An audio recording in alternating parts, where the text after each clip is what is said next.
आता टार्टी, बार्टी, महाज्योती, सारथी, अमृत ह्या वेगवेगळ्या संस्था वेगवेगळ्या घटकातल्या मुलांना मुलींना शिक्षणाच्या दृष्टिकोनातून मदत करायला काढलेले आहेत. अध्यक्ष महोदय, ह्याच्यामध्ये थोडासा ओझरता उल्लेख आमचे संजय शिरसाट साहेबांनी मंत्री महोदयांनी उत्तर देताना केला. मी तुम्हाला काही विषय अध्यक्ष महोदय दाखवतो. असे काही विषय निवडले गेलेले आहेत. आता त्याच्यामध्ये कॅबिनेटमध्ये याच्याबद्दलची खूप साधक-बाधक चर्चा झाली. शेवटी कॅबिनेटने हा निर्णय घेतला की एक कमिटी नेमायची चीफ सेक्रेटरीच्या अध्यक्षतेखाली आणि साधारण बार्टीचे किती विद्यार्थ्यांना मेरिटच्या दरवर्षी याच्याकरता ॲडमिशन द्यायची, सारथीच्या किती विद्यार्थ्यांना द्यायची, त्याला आम्ही लिमिट घालणार आहे. आणि ते पण मेरिटच्या विद्यार्थ्यांना मगाशी मंत्री महोदयांनी सांगितलं त्याचे विषय काय आहेत, ते विषय खरोखरीच त्यांनी डॉक्टरेट मिळवल्यानंतर त्याचा उपयोग उद्याच्याला त्यांच्या पुढच्या एकंदरीत कामकाजाला होणार आहे का नाही, या सगळ्या गोष्टी थोड्याशा तपासून बघितल्या जात आहेत.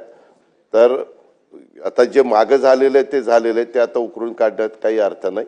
त्याच्याबद्दल आत्ताच्याही पुरवणी मागण्या काल विनियोजन बिल जे मंजूर करण्यात आलं त्याच्यात पण काही तरतूद करण्यात आलेली आहे आणि त्याच्यातनं काही निधी निश्चितपणे ह्या सगळ्या संस्थांच्या करता देता येईल.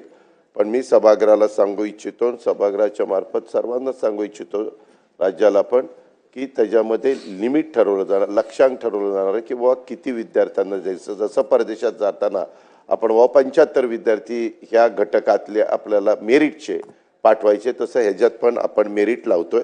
आणि राऊतसाहेब, तुम्ही आपण एकत्र काम केलेलं आहे, त्याच्यावर तुम्हालाही माहिती आहे मी कधी कुठल्याही घटकावर अन्याय होईल अशा प्रकारची कुठली गोष्ट करत नाही. नेहमी समाजातल्या वंचित वर्गाला, ज्यांचे ऐपत नाही आई वडिलांची पण त्यांनी ते मेरिटमध्ये आहेत आणि त्यांना सरकार म्हणून आपण मदत केली पाहिजे आणि त्यांचे विषय चांगले आहेत, अशांना मदत करायला महायुतीचं सरकार हे प्राधान्य देतं आणि नेहमीच मदत करतं, पुढेही देत राहील.